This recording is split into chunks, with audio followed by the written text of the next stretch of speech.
Hey guys, what's up? Nick here once again. Today we're going to be doing a full unboxing and overview of the Virtuoso RGB wireless headset by Corsair. So let's get right into it. As you can see, we also have the ST100 RGB stand over here. I'll be doing a full separate video unboxing and overview of this, so check it out in the comment section below. I'll probably have a link to it in the description or something like that, and hopefully you guys check that out. But for right now, we're going to put this away, and we'll do that in the next video. And we're going to be solely looking at the Virtuoso RGB headset by Corsair. This is the white edition, white and silver. I was really debating back and forth with the gunmetal or the white. I ended up going with the white mainly because the gunmetal just isn't in stock anywhere that I could find. And if I was in stock, it was being sold by a third party, and they were asking way too much money for it because these are a hot commodity right now. The other thing I wanted to say is there is a SE model of this, or a special edition model, which in my opinion looks the best. It's a really cool like gunmetal finish. It looks really nice. However, I didn't go with that because I've looked at a ton of reviews on it and people were saying that this is the exact same headset. The only real difference is you get the better finish, or like the cooler look, and technically a bigger mic, but the mic on this one, on the cheaper version, is better. So that's what people have been saying. I've watched a few reviews on it, and it's definitely been confirmed. So I went with the better option, in my opinion, the cheaper option, but it also had the better mic. Yes, I don't get the cool, fancy special edition, cool finish or whatever, but overall it's the same headset, same drivers installed, same sound quality, same build quality, everything else. So without further ado, let's go around the box here. So on the front we have compatible with PC and PlayStation 4. Sadly, this is not compatible with the Xbox, so Xbox fanboys, I apologize. Going around the side, we have nothing on the back here. We have what it says, high fidelity gaming headset, matched pair of precisely tuned 50mm drivers, plush memory foam ear pads and headband, hyper fast slipstream wireless connection, so we'll see about that, professional grade detachable microphone, and premium lightweight aluminum construction. I do like the aluminum construction, so it is going to be durable. It might be a little bit heavier than other headsets on the market, but if it's more durable, I think the heaviness is worth it. And then we just got a picture of the headset itself. So let's take the sticker here off and let's open her up. So pull that off. And then it looks like it just kind of slides out from here, I'm assuming. Oh, there's one on this side too. So we'll take this guy off. Boom. And now it should just slide out. There we go. Put the cover away. We got a nice Corsair logo on the front embedded. Do your thing. I don't know when they started doing that, but all right. And then lay it down. We'll lift this up. Whoop. Perfect. Nothing on the inside cover, just some foam. And we have the headset right on the top here. We'll pull that out. Very nice white and silver look. Honestly, the white's growing on me. None of my other peripherals are white. Everything's pretty much strict black. But who knows? Maybe the offset of the white headset will look kind of cool. There's side we got the gray ear cups. They feel very soft, very plush. We'll take these little guards off here because they're just getting in the way. There we go. Perfect. So that is the headset. We're going to put that up to the side for a second. And it looks like we got a foam base in here. Just pull that off. Nothing on the other side, just foam. We got Corsair. Pull this tab. This whole thing lifts out of here. Nothing else in the box. Alright, so this flips open. So far, pretty cool unboxing experience. It's not nearly as polished as Razer's unboxing experience, because Razer products always kind of remind me of the Apple products of the gaming peripheral world, but maybe that's just me. We have the Virtual RGB wireless little instruction manual in case you want to know how to set it up. We're not going to be really using that. We got a plethora of accessories here. So on the very bottom we have a 3.5mm cable, so if you want to plug it into your phone or into your PS4 controller, that's how you do that. Or if you just want to use it wired, of course. We have the little dongle for the USB. So this is so you can use it wirelessly with your computer or PS4. I like the design of that. It's not metal. It is plastic on the bottom. I thought that was metal in the pictures, but it is plastic. We have the charging cable, which is USB-C. Thank you, Corsair, for finally going with the future. USB-C all the way, charges faster. Apparently you can also use the USB-C as audio transfer, so if you want to plug it in to a laptop or something and use it wired, you can use it with the USB-C as well, and not just using the 3.5. So good on you, Corsair, that's awesome. And then the last piece is the microphone, which is bendable. Does stay in place pretty nicely, pretty flexible. Plugs in with a dated, well, ironically dated, micro USB, looks like. Can't remember if it's micro or mini USB. Maybe it's mini USB. But yeah, we haven't seen those in quite a while. Then there's the mic itself. It does illuminate green when it's on and red if it's muted. But I like the simplicity of this. I like that it's smaller. I did not like the design of the SE model. It's way too large, and apparently the sound quality is worse. So yeah, way better mic choice here. And that looks like it's it for the box and the accessories. So that is everything that comes in the box with the headset. So let's go around the headset here and get a deeper look. All right, first things off, we're gonna peel these things. Nice little covers. Beautiful. So it is a glossy matte texture here on the front, or just a glossy texture in general with a matte coating around the sides. I've never been a huge glossy fan when it comes to electronics, mainly because fingerprint magnets. These do illuminate. They will turn to any RGB color you choose to the iQ software. So that is neat. Going on the left side here, we do have the volume rocker, which actually is pretty, that feels really good. It doesn't have individual notches. It is a smooth glide, and it looks like it's an infinite glide as well. But it does have some nice resistance, and it feels pretty premium. And then we have this switch from wired mode or wireless. I'm going to be using these in wireless mode. As you can see, it also turned it on by doing that.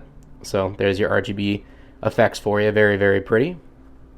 And then going to the right side, we have the charging port, or actually the mic port, my apologies. So that's where the mic goes in, and then we have the 3.5 millimeter headphone jack. Looks like some type of pairing LED, or maybe a battery indicator. And then here's the charging indicator, or the charging port for the USB-C. So very, very good. That is it pretty much for the peripherals on the headset. We do have an adjustable headband, which is manual. It even has the numbers engraved on there, which is nice for different size heads. I've always preferred the manual adjustments over anything. I know on the Razer Nari headset that I had previous to this, it did have a auto adjust, which I just I never got used to it. I didn't like it. It just, I don't know, it was never comfortable for me. And then the ear cup here does swivel, but as you can see, it's very stiff, so it will stay in place. That might loosen up over time. It's really stiff. Like, I wonder if that will loosen up at all, but I guess it is kind of nice because it will stay in place. It's not going to wobble around in your head, which is cool. And they do obviously rotate up and down. They do not swivel left and right, though. The only swiveling is up here. However, it is a 180 degree swivel, so you can go all the way this way and all the way this way. It's not a 90 degree, so that is pretty nice. So good on you guys for that. Nothing on the top of the headband, nothing on the bottom, but it is a nice cushion, nice soft pleather. So that fake leather stuff, but it does feel very nice. So I think it's gonna be pretty comfortable. We'll have to try it on though and see. Same thing on the right side, adjustable, and you can rotate the cup as well. So let's get these synced up and put them on and try them out real quick. All right, so as you can see, we got the Virtuoso set up, paired to the computer, and it's on the RGB stand as well. So it looks gorgeous. I mean, the RGB effects are awesome. It looks really good on the stand. I think for 70 bucks, the stand's a little bit expensive, but I think it's worth it. And I'll go more into depth with the stand in a separate video, like I said in the unboxing. For that will be coming very soon. Link in the description below once it's uploaded. But the headset itself, I mean, it's very, very lightweight, which I was very, very surprised. I thought with the aluminum design, it would be more hefty, heavier design. I don't have the mic on it right now because I wanted to show you guys how easy it is to input. So here's the microphone. Here's the headset itself with the RGB lights on and going. So all you got to do is you find this little notch on the back and you slide it right in, just like that. As soon as it's plugged in, it'll illuminate depending on if it's muted or if it's on. Right now it is muted, so it's red. If we click on this little unmute button on the mic, it'll turn green, as you can see there. So now it is on and is catching my voice. So if we were to put it on, let's adjust it here to my head size. And this is going to be on camera first time putting it on. I have not tested this yet to see how it feels. So let's see. So first impressions, it's not bad. The biggest thing for me right now is what a lot of people have been saying in the reviews is the ear cushions aren't wide enough. They're not very wide, so your ears do touch the inside drivers. Not horribly. It's not very tight on my head, so it's not like painful or anything. It's just something you notice. That being said, I am on the max level for the adjustments because I have a big size head. I'm just gonna say right now I have a big head. On top of that, I have a hat on, so if you're wearing hats with this, you're gonna have to have it extended to the full amount. Other than that, it doesn't sound too bad. Let's turn up the volume just a little bit here so we can hear ourselves a little better.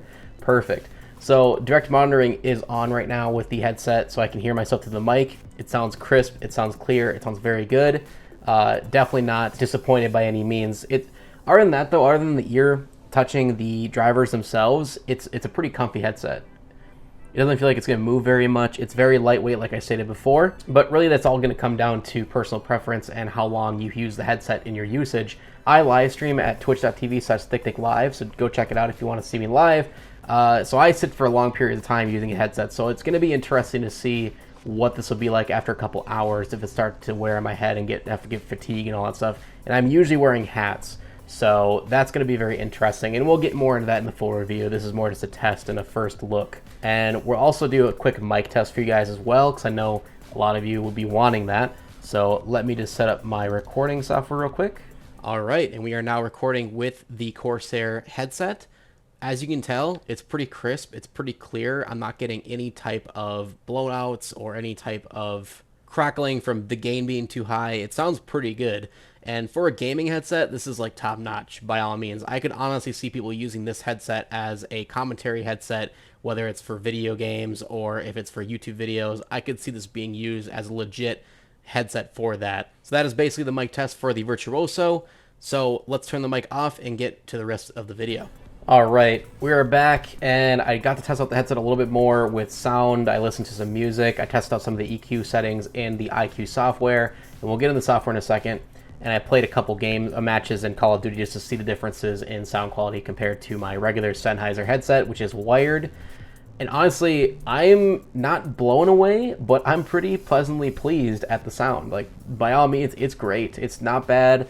For a $180 headset, you're expecting definitely on the higher range sound quality, but you're not expecting perfect. You're not expecting the best sound quality out there, and that's exactly what you're getting. So what I mean by that, I think for the highs and the mids, like the mid-range is honestly perfect. It's super good, especially with the vocals. If you listen to music, the highs are great. You can hear very crisp, clean, balanced sound. So it's a very balanced headset in general. The only downside is the bass. So it's definitely lacking out of the box with the bass. There is thankfully a bass boost option in the IQ software. Highly recommend turning it on instantly. It just makes a world of a difference in the sound on any type of platform, whether it's music or gaming. It just made it better. So I'm leaving the bass boost on forever. I don't think I've ever done that with any headset in the past. I've never liked bass boost because usually it makes it muddy and overpowering. But because the bass out of the box is so lacking, it's just not there really. Turning the bass boost on makes it, in my opinion, how it should sound out of the box, and it sounds great. So not amazing, not mind-blowing, but very good. When it comes to gaming, again, I've played a couple games of Call of Duty. I've definitely used headsets that had more oomph to them. They made you feel a little bit more immersed into the game with the bass. Now, again, because the bass is a little bit lacking out of the box, it wasn't too amazing with the experience, but however, the sound quality itself was really good. Very crisp, very clear. You could understand where people are around you. And that was without the virtual 7.1 surround turned on. I used just the stereo, so maybe the 7.1 will make it even better. We'll have to test that out more in the full review coming soon. But for what it is right out of the box, stereo mode turned on, it sounds really good. So sound quality is definitely an A+. I don't have really any gripes other than just the bass is a little lacking. All right, and lastly, getting into the software itself, the IQ software. Very simple, well put together. I don't really have any gripes with it. It honestly reminds me a lot of Razer's Synapse software. So as you can see, we have the two identified products. We have the Virtuoso and the ST100. This will be for the other video, but I'm going to go into the headset here. And we get a couple options. So off the bat, we can change the mic volume that is being produced from the headset itself, and the side tone, which is you being able to hear yourself through the headset. Turning that off, obviously you can't hear yourself anymore. Turning it on, you can. I really recommend leaving the side tone all the way up because hearing yourself in the headset is just a night and day difference. Once you have it, you can't really go without it. Again, we have lighting effects, so we can go down and change it to a ton of different presets. You can also do custom as well and predefined. So there's a lot of different options here. Really cool, and it just really illuminates just the logo. I kind of wish it had like an outer ring illumination as well, a lot like the Steel Series does, but you can't get everything, I guess. And then you can change the speed of the transition and the direction that it's going, up, down, left, or right. And then you have some EQ presets like I talked about before. Now you can add your own EQ preset by hitting the little plus button here and editing it as you wish. But honestly, in my experience so far, using just the bass boost option is the best way to go. And again, you can customize it if you want to, but I would recommend just using bass boost and you are good to go. Really, the only thing that I think is a downside to the software is the only way to see the battery life on your headset is to click on the settings, and then it will show it right here. I don't know why it's hidden behind the settings panel, but luckily I guess there is a way to see the battery. I just wish there was a percentage of it instead of just saying high, medium, low. But it is nice that they give you a little bit of an indicator so you're not fish out of the water, not knowing where your battery life's going to be, if you're going to survive for this entire movie or whatever.